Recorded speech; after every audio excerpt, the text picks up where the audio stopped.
Thank you, my dears. You are most welcome here in the class. I am going to teach you second chapter of Hornbill.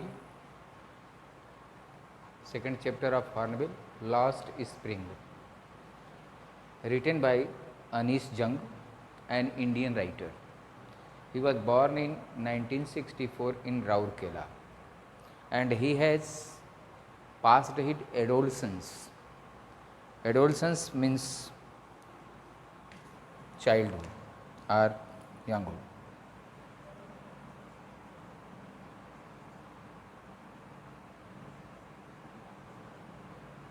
Adolescence, that is the age group up to 20 कर सकते हैं, नहीं, up to 18, from 13 to 18, 13 to 18 years of age. Adolescence. He has passed his adolescence in Hyderabad. She has passed her adolescence in Hyderabad. Actually, she was a very prolific writer. She has made a tour of whole India, especially to see the poor people of India, as they have been living in different part of India, in the different cities, mostly in near about Delhi and other cities. Now let us see. She received her education in Hyderabad and in the United States of America. Also she has got her education in United States of America. Her parents were both writers, therefore she has got the essence of writing from her beginning. As her parents were writers, so as she become a very good writer, and she developed her career as a writer in India. She has been an editor and columnist. Editor, chief editor होता है जिसको हम प्रकाशक कहते हैं, reporter कह सकते हैं आप न्यूज़पेपर में. Columnist writes column.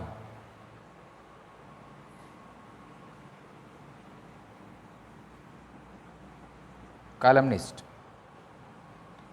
Rights article in newspaper.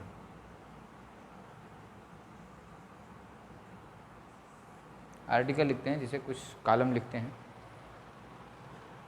Now major newspaper in India and abroad means the foreign also, and has authored several books. She was the author of several books. She has written many more books. The following is an except, that is the part.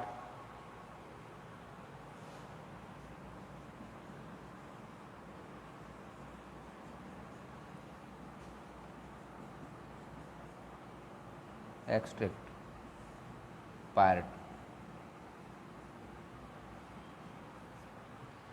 Except for her book, title Last Spring, Stories of a Stolen Childhood. Last Spring, Stories of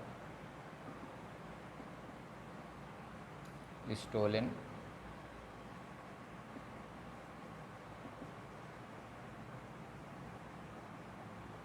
Childhood. जैसा कि आप जान रहे हैं, the title of the chapter is last spring. Let us see what is spring. Spring is season, and this season is known as, are famous for blooming and fruitfulness. Blooming the flowers, fruit comes into the trees. That we say the fruit bearing trees, and this is the starting of the seasons. That is the development of trees, development of gardens, development of the atmosphere, because everything looks neat and clean, fine. This is the spring season, and spring season is a prosperous season of the year. Prosperous season, wealthy season of the year. If there is no spring found, no development will be noted. There will not be any kind of development. अगर spring नहीं है तो development नहीं है. लेकिन यहाँ spring का season मतलब जो लिया गया है वो चाइल्डहुड से लिया गया है. Childhood,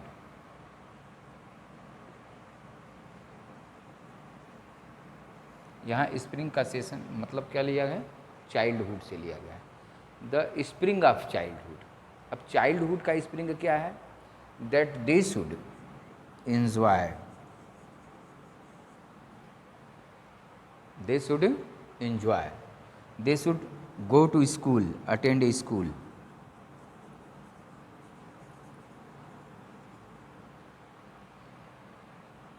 to become a genius person,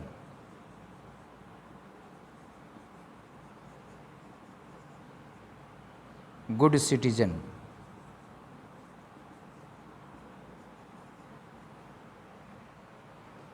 great personality,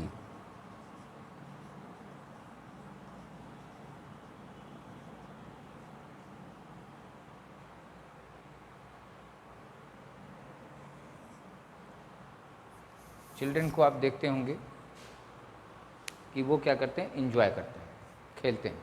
they enjoy, they play, they attend the school, they go to school. इनके माता पिता इनको स्कूल भेजते हैं. स्कूल जाते हैं तो क्या इंटेलिजेंट होते हैं, जीनियस पर्सन बनते हैं. बाद में ये गुड सिटीजन के रूप में उभरते हैं, good citizen of the nation, और फिर ग्रेट पर्सनालिटी बन जाते हैं. कभी कभी ग्रेट पर्सनालिटी बन जाते हैं. That and this is the cream time,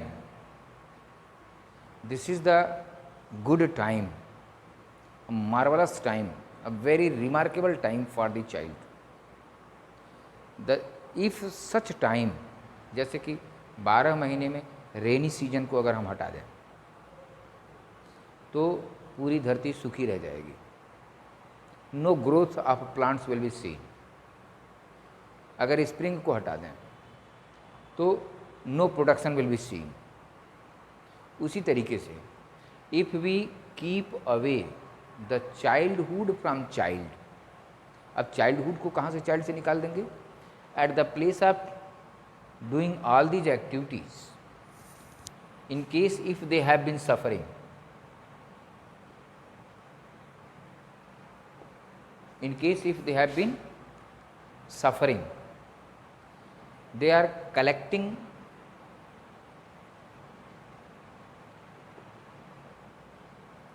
things to produce money.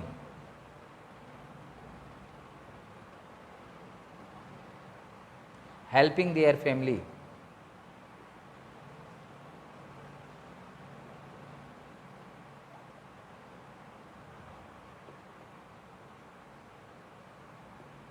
Family are parents. अगर ये सब करने लगते हैं, if they have been begging, if they have been moving here and there at the place of going to school, if they have been picking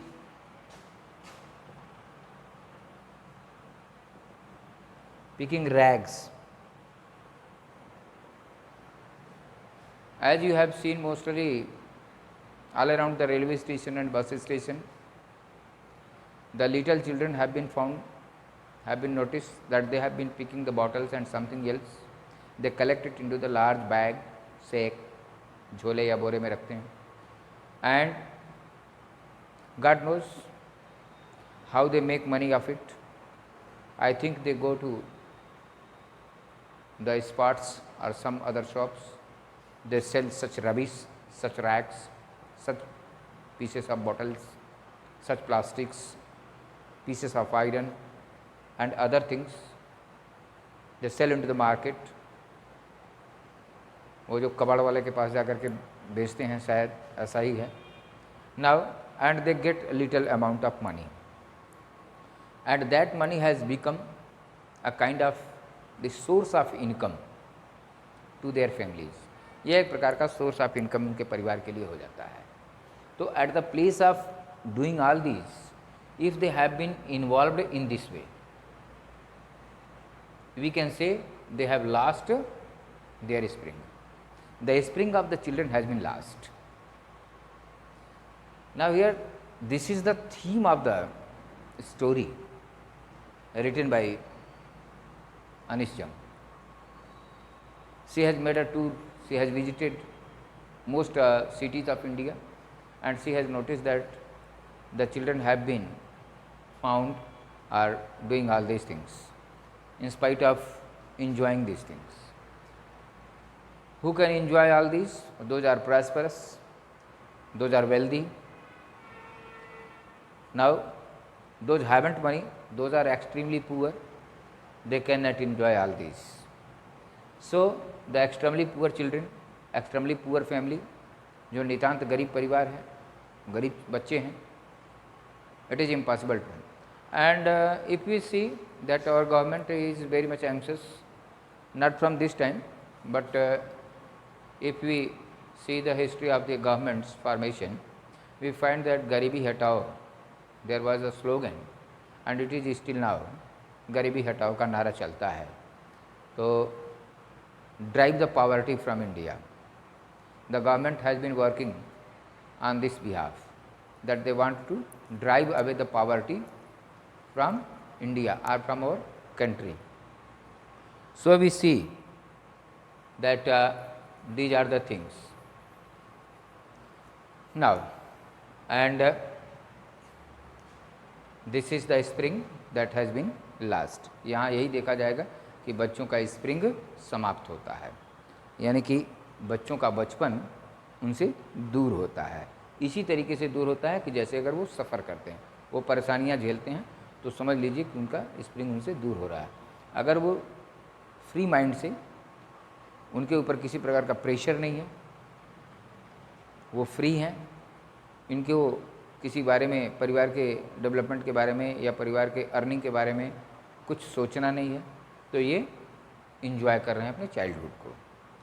लेकिन वो बच्चे क्या हैं कि वो बच्चे अपने परिवार की रिस्पॉन्सिबिलिटी को समझते हैं, अपने माता पिता का सहयोग कर रहे हैं. अगर खेत में काम करना है तो खेत में काम करना है, फैक्ट्री में काम करना है तो फैक्ट्री में काम कर रहे हैं, या फिर इधर उधर की चीज़ों को पिकअप करके, बटोर करके, देख करके वो बाहर मार्केट में बेच रहे हैं और अपने घर के लिए कुछ पैसा इकट्ठा कर रहे हैं. That is a kind of help for the parents.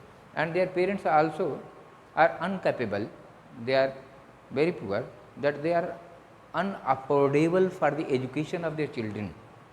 वो माता पिता भी अपने बच्चों के एजुकेशन के लिए कुछ अफोर्ड नहीं कर पा रहे हैं.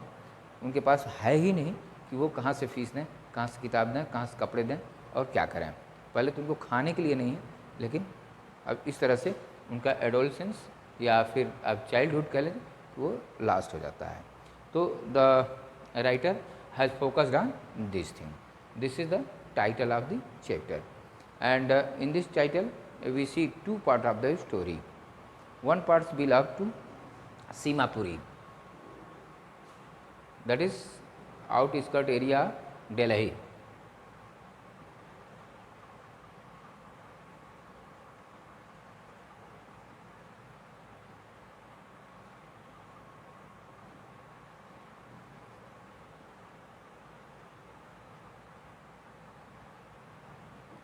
Outskirt area of Delhi.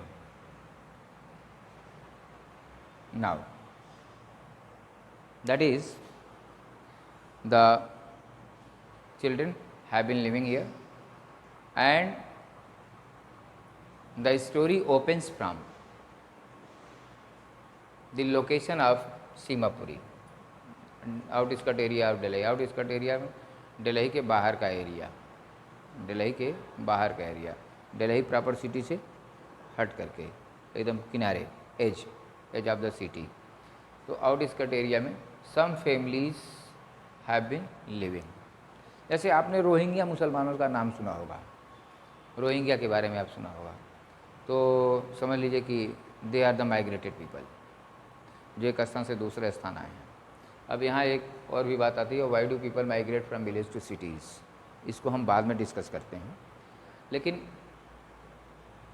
Specially the author has visited such kind of people, those have been living and migrated from Bangladesh. They have been migrated from Bangladesh because of the natural calamity, because of the frequent storm, because of the frequent flood. बार बार बांग्लादेश में flood आते थे, storms आते थे और उनके crops नष्ट हो जाते थे। उनके पास ऐसा नहीं था कि शुरू से ही उनके पास कुछ रहा था नहीं, लेकिन ऐसा नहीं है, उनके पास था, लेकिन because of the natural calamity and natural disaster they could not bear the shock and therefore they decided to migrate to India from Bangladesh. And as they came to India, they don't have any authority letter, they don't have any identity letter except voter IDs. They have got the voter IDs, ration card, they got the ration card. After that they could have developed themselves. Now by and by they are permanently living. Because of no identification, their parents are not getting any job here, and because of the crowd and because of uneducation, as they were not educated, therefore they could not get any job. Then what were they doing? They were just involved in picking rags. Rag picking के बारे में सब involve हो जाते थे। क्या करते थे, कूड़े कबाड़े में जा कर के कुछ चुनते थे, जैसे प्लास्टिक है, लोहे का टुकड़ा है इत्यादि, ये सारी चीज़ें सब इकट्ठा करते थे और फिर उसको मार्केट में बेचते थे और अपना जीवन यापन करते थे। तो that was the thing on which the author has focused about it. And also the author has got the introduction with the children, as the author saw the children daily, she became familiar to the children, she asked the name of the children। ये सब group में चलते थे बच्चे, क्योंकि एक समूह में उनका परिवार रहता था, तो एक ग्रुप में रहते थे, जिसकी वजह से आथर उनके ग्रुप से परिचित हो गया था और उस परिचय होने की वजह से उसके नाम भी जान गए थे, और नाम जानने से और बाकी चीज़ों से धीरे धीरे उनसे काफ़ी कुछ घुल मिल गए थे, जिससे उनके बारे में वो पूछने लगे थे। तो इस तरह से ये फर्स्ट पार्ट जो है वो सीमापुरी से बिलोंग करता है और सीमापुरी के बारे में डिटेल देता है, बच्चों के बारे में डिटेल देता है कि वो क्या करते हैं, कैसे करते हैं, how have they been passing their time and days, how have they been cooperating their parents.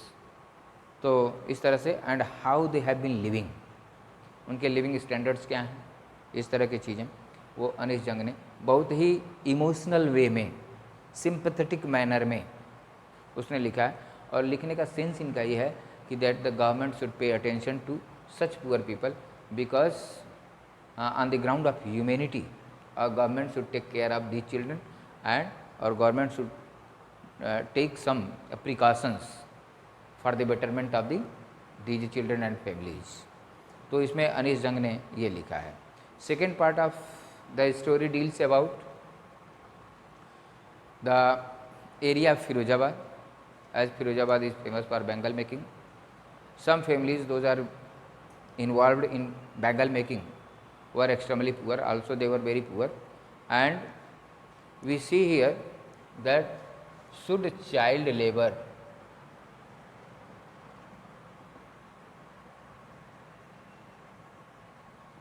be stopped or checked। क्या हम चाइल्ड लेबर को चेक कर सकते हैं, स्टॉप कर सकते हैं? चाइल्ड लेबर को अगर स्टॉप करते हैं तो फिर क्या है? चाइल्ड लेबर को स्टॉप करने के लिए कि अगर वो सफरिंग कर रहे हैं, किसी फर्म में जाकर के काम कर रहे हैं, किसी मिल में काम कर रहे हैं, किसी इंडस्ट्री में काम कर रहे हैं, तो वो चाइल्ड लेबर के ऊपर आज आर्टिकल भी है, इंडिया गवर्नमेंट ने एक आर्टिकल भी बनाया है कि child labour against the child labour, कि उनके ऊपर पेनाल्टी लगेगी अगर कोई चाइल्ड से बच्चों से काम करवाता है। तो इस तरह से फर्म में या किसी फैक्ट्री में या किसी मिल में या किसी जगह बच्चों से नौकरी नहीं करवाया जाता है। ये चाइल्ड लेबर के लिए एक प्रोटेक्शन भी है। In Seemapur, in Firozabad specially the people belongs to bangle making, they were working in under the hot temperature around the furnace,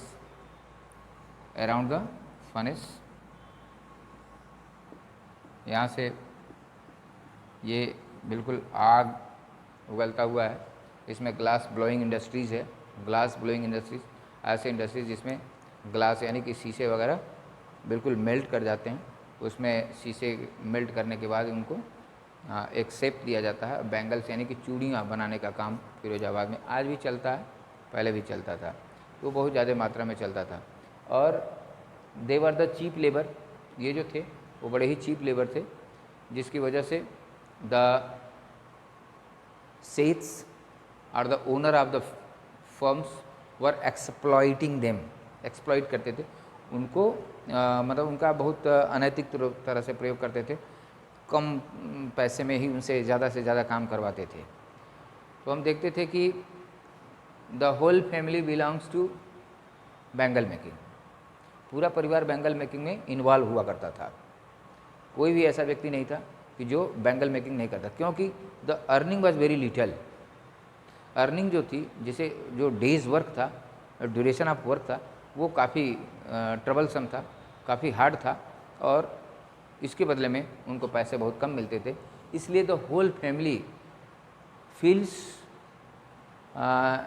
that it is necessary to us to involve so that we can earn something more in comparison to one और two. आज की स्थिति है कि घर में कोई एक दो आदमी काम करते हैं, सभी लोग खाने के लिए तैयार रहते हैं, लेकिन उन सब गरीब परिवारों में सभी लोग, बूढ़े से लेकर जवान, जो भी है, जैसे भी है, जितना कर सकता है वो करता था। तो इस तरह से वो अपने अर्निंग की स्टेटस को बढ़ाते थे। उसी तरीके से हम फिरोजाबाद में देखते हैं कि फिरोजाबाद में भी ये इस तरह की चीज़ें थी। लेकिन कभी कभी ऐसा देखने को मिलता है कि क्या जो व्यक्ति, जो बच्चे इन कामों में व्यस्त हैं, क्या उनके पास उनकी कोई इच्छा है? क्या वो आगे बढ़ना चाहते हैं? इस तरह से हमने ये देखा कि हमें एक यहाँ प्रोटैगोनिस्ट मिलता है, क्या मेन कैरेक्टर मिलता है, जिसका नाम है मुकेश। तो मुकेश जो है वो अपने जीवन में कुछ अलग करना चाहता है। जैसे वो मोटर मैकेनिक बनना चाहता है, वो कार ड्राइविंग करना चाहता है, वो खेलना चाहता है, वो आगे बढ़ना चाहता है। तो हम ये कह सकते हैं कि इन पुअर लोगों के बीच में भी कुछ ऐसे हैं जो अपना भविष्य बदलना चाहते हैं।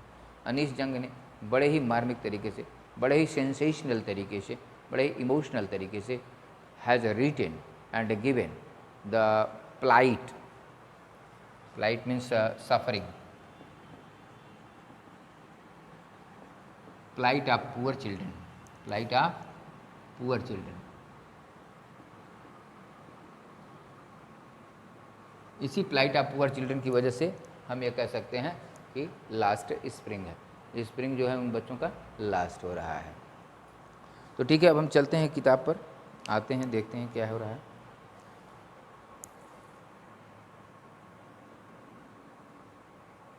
चलिए। Sometimes I find a rupee in the garbage। Garbage, garbage का मतलब डंप होता है। Let me erase all this.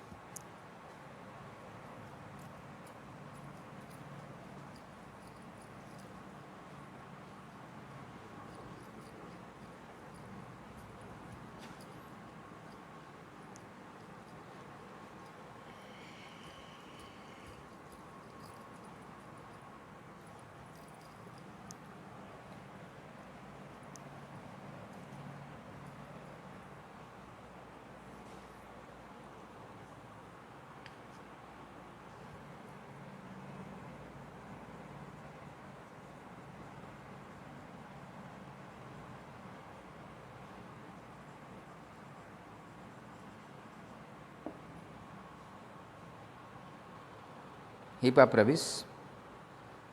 Now,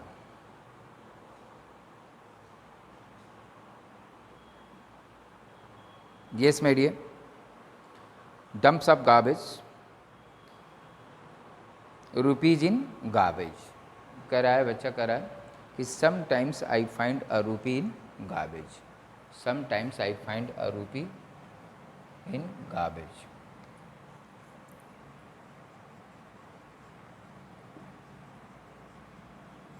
Sometimes I find a rupee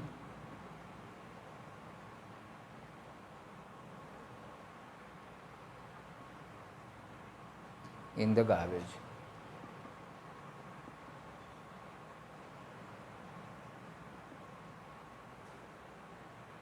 ये स्टेटमेंट है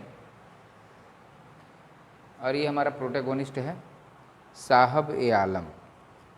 ये हमारा प्रोटैगोनिस्ट है साहब ए आलम, सेज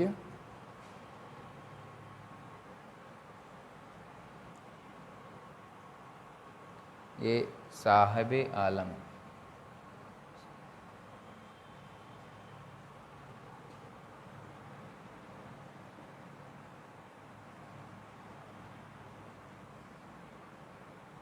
सेज साहब ए आलम। साहब ए आलम is the protagonist of this part of the story. Whenever he meets with the writer Anis Jung, and Anis Jung asks the children, the group of children, Sahabe Alam was found along with many children like him. अपने ही जैसे तमाम लोगों के साथ रहता है और वो एक साथ निकलते हैं, बच्चे एक साथ घूमते हैं, एक साथ कुछ गार्बेज में इधर उधर ढूंढते हैं। तो राइटर उनसे पूछता है, why do you do this, means why do you fumble, why do you fumble garbage and what.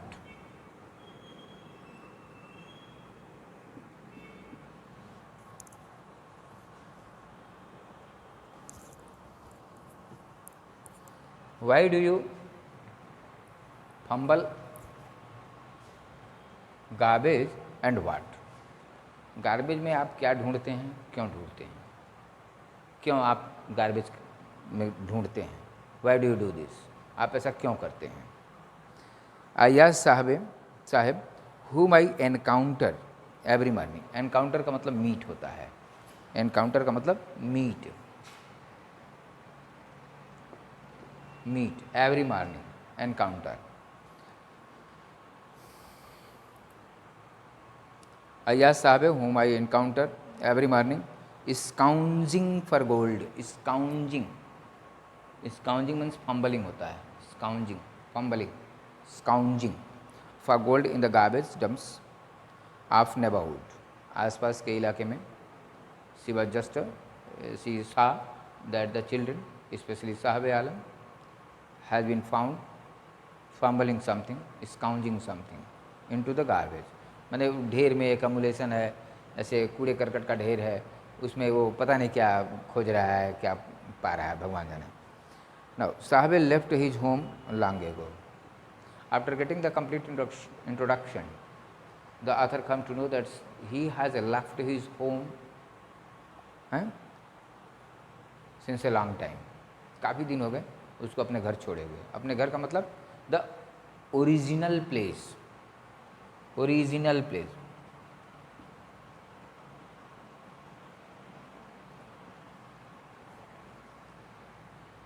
Of which place they were the citizen, जहाँ के वो खास करके नागरिक थे।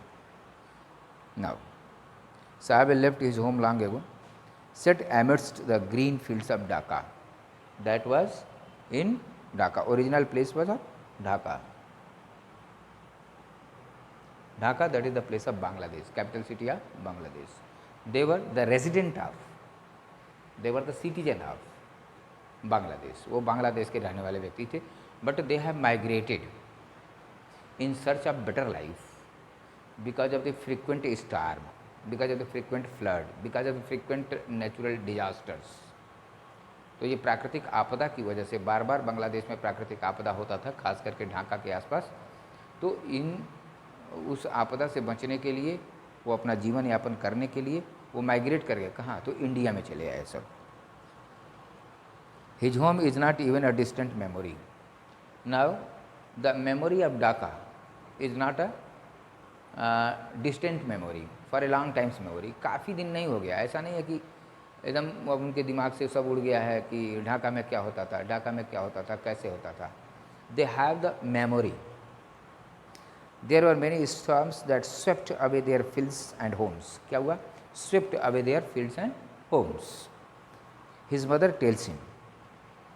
Now Saheb reports the author that my mother says that they have the memory of their original place, that is Dhaka, and they have left Dhaka because of a natural disaster, and their houses and their farms, their fields were destroyed.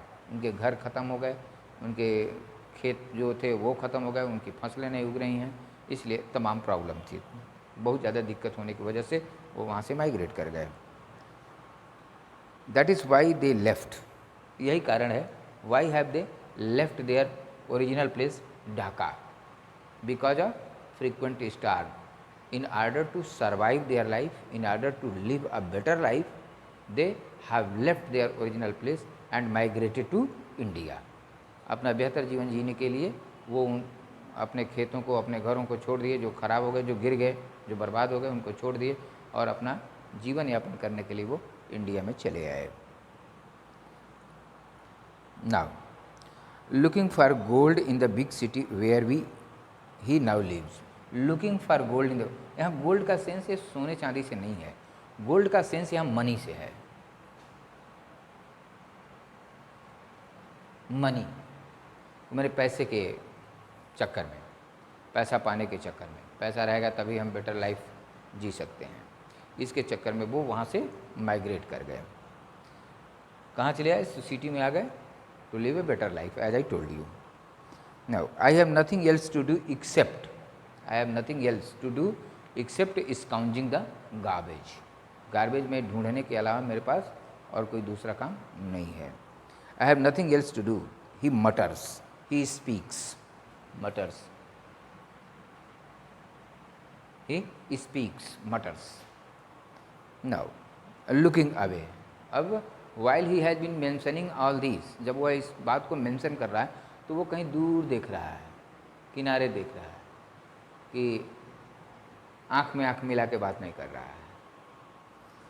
Go to school, I say glibly, जैसे superficially, in a glib manner, superficial manner, insincerely.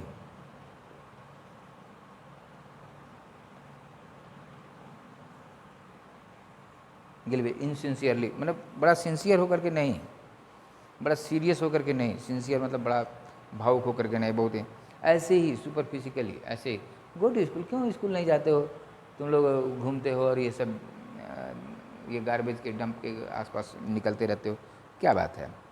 Realising immediately how hollow the advice must sound. अभी author स्वयं realise कर रही है कि the sound is hollow, empty है। ये क्यों होलो है, क्यों empty? Because the author alone can not save the children of all the families. She hasn't much money and she can aid someone for 1 or 2 times, not more than that. आप अपने जिस मोहल्ले में रहते हैं, जिस एरिया में रहते हैं, वहाँ कुछ गरीब परिवार भी होगा जो किसी तरीके से अपने जीवन यापन को करता होगा, तो क्या आप उसके परिवार का खर्च चला सकते हैं? संभव है? इम्पॉसिबिलिटीज़। बहुत करेगा कोई तो 1 दिन 2 दिन कुछ दे देगा, लेकिन the whole life you can not provide them, only you will suggest them that what to do, क्या करना चाहिए, किस तरह से करना चाहिए, आप केवल सजेशन दे सकते हैं। So in the same way the author has given a suggestion that go to school, तो तुम लोगों को स्कूल जाना चाहिए। तो कह रहा है there is no school in my neighbourhood, in my neighborhood, in my area, there is no school. When they build one, I'll go. When they, rich person, authority, when any authority, any helper, any rich person, when will make a school, I will go there then, because in my area there is no school. The writer says, if I start a school, will you come? अगर मान लो हम school तैयार करते हैं, school बनाते हैं, तो will you come? I ask half joking, that is a kind of joke. एक प्रकार का मजाक के तौर पर पूछा कि अगर मान लो हम स्कूल बनाते हैं, तुम आओगे? Yes, he says smiling broadly. बहुत तेज मुस्कुराया और कहा कि हाँ, ऑफ कोर्स मैं आऊँगा, आप स्कूल बनाइए मैं आऊँगा. ठीक है, वो ये इसलिए नहीं कि आप क्या बना सकते हैं स्कूल, स्कूल बनाना इतना आसान नहीं, ये सब चीज़ उसके दिमाग में नहीं है. वो जनरल बात हो रही है. That is the general conversation going between the author and the child. That will you make school? If I make school then will you come? Yes, of course I will come. Yes, as because we come to know the intention of the child, as he has said that there is no school in our neighborhood. If they will build any school, I will go there. At this point, if he has been giving an assurity by somebody else, will you come to school if I construct, if I make? Then he says positive answer, yes, of course I will come. Why? Because it was the internal intention of the child. The child was very much intended to attend a school, and he wanted to see the atmosphere of the school. He wanted to join the school. It was his inner voice. Actually, that is the elation of the heart. इच्छा होती है लोगों की, हर व्यक्ति की इच्छा होती है. इच्छा कम नहीं होती, इच्छा सबकी बलवती होती है. लेकिन अकॉर्डिंग टू द सिचुएशन, जैसे जैसे स्थितियाँ रहती हैं, उसी परिस्थितियों और स्थितियों के अनुसार आदमी काम करता है.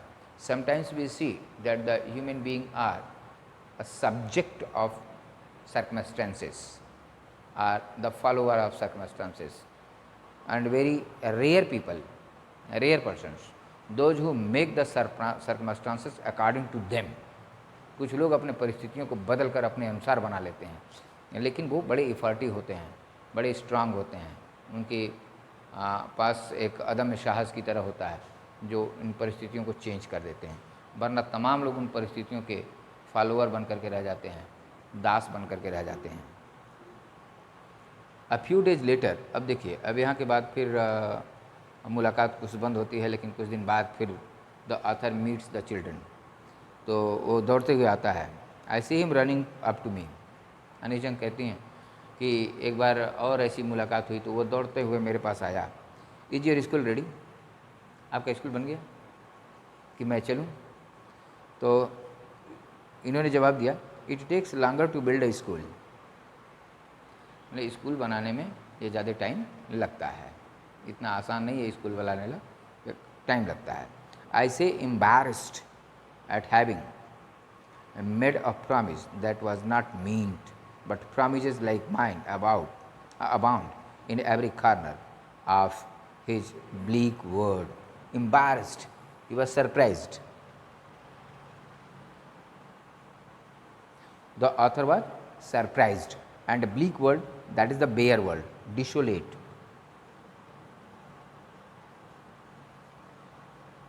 इस डिसोलेट वर्ल्ड में, इस बेयर वर्ल्ड में promises are set to. देखिए, जैसे अब हम यहाँ से थोड़ा सा आपको दूसरे साइड में ले चलते हैं. We see the congregation, we see the crowd, we see the preaching and lecture of the leaders. Now leaders address the mob during the election, after the election, before the election, many a time. Whenever they come to inaugurate anything else, they address the mob. Whenever they are standing in the election, they address the mob. They make number of promises, but after getting their victory, they never bother to accomplish their desire, their statements, or accomplish their promises. ऐसे कोई नेता जब election में खड़ा होता है तो वो आकर के पूरा सबको प्रवचन देता है, सबसे वादा करता है कि हम ये कर देंगे, वो कर देंगे, यहाँ से ये चीज़ मिटा देंगे, यहाँ से वो चीज़ बनवा देंगे. लेकिन इलेक्शन जीतने के बाद वो उन प्रॉमिसेस को भूल जाता है और फिर याद नहीं करता है। तो राइटर भी ऐसा ही सोच रही है कि only we give the promise to the poor children or poor people to accomplish, but the promises given to the poor people are never to be accomplished, कभी पूरा नहीं किया जाता है। ओके तो इस तरह से ये चीज़ें हैं। आज हम सोच रहे हैं कि यहीं अब एंड करें, अपने क्लास ओवर हो गया है और अपने नेक्स्ट वीडियो में हम यहाँ से चलते हैं, पेज नंबर 14 रहेगा, after months of knowing him. तो यहाँ से ब्लीक वर्ड में हम ये कह रहे हैं कि प्रॉमिसेस दे दिए जाते हैं लेकिन पूरे नहीं होते हैं। इस तरह से अब आज का क्लास ओवर करते हैं। Thank you, have a good day.